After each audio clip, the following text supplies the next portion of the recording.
इस धरती पर एक ऐसी नदी आई जो सिर्फ पानी नहीं थी, वो माँ थी जो पाप धोती है, जन्म मरण के बंधन तोड़ती है और मोक्ष का द्वार खोल देती है। आज हम आपको सुनाने जा रहे हैं माँ गंगा की वो दिव्य कथा जिसे सुनते ही मन पवित्र हो जाता है। बहुत प्राचीन समय की बात है। स्वर्गलोक में ब्रह्मा जी के कमंडल से एक दिव्य जलधारा प्रकट हुई।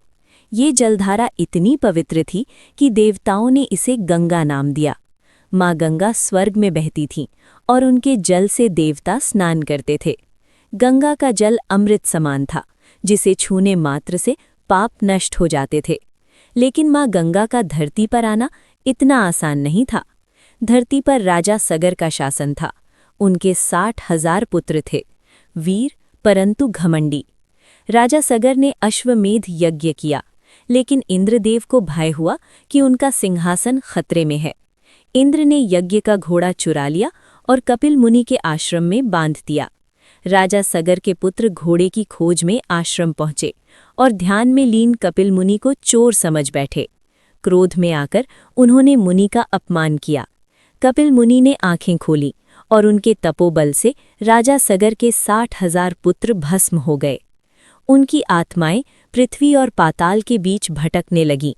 उनका उद्धार तभी संभव था जब माँ गंगा का पवित्र जल उनकी अस्थियों को स्पर्श करे। पीढ़ियां बीत गईं, तब राजा भगीरथ ने अपने पूर्वजों के उद्धार का संकल्प लिया। उन्होंने वर्षों तक कठोर तपस्या की, न अन्न न जल, सिर्फ माँ गंगा को धरती पर लाने का प्रण। आखिरकार ब्रह्मा जी प्रसन्न हुए और बोले, गंगा धरती पर आएंगी, लेकिन उनके वेग को संभालने वाला कोई चाहिए। अब भगीरथ भगवान शिव की शरण में गए। हिमालय में हजारों वर्षों तक उन्होंने शिव की आराधना की। महादेव प्रसन्न हुए और बोले, मैं गंगा के वेग को अपनी जटाओं में रोकूंगा।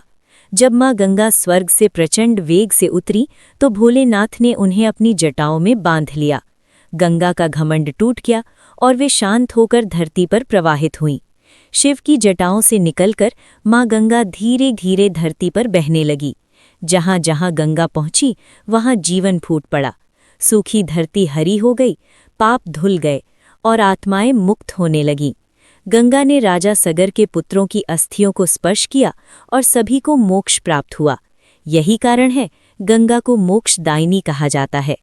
माँ गंगा सिर्फ एक नदी नहीं, वो माँ है। वो मोक्ष का मार्ग है।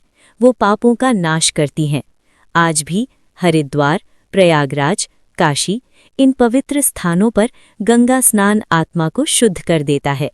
कहा जाता है कि गंगा के नाम से ही यमराज का भय दूर हो जाता है।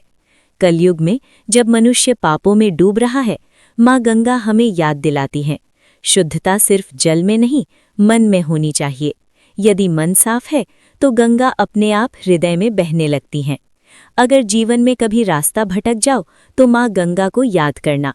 वो माँ है, गलती करने पर डांटती नहीं, बस बहकर सब धो लेती हैं। जय माँ गंगे।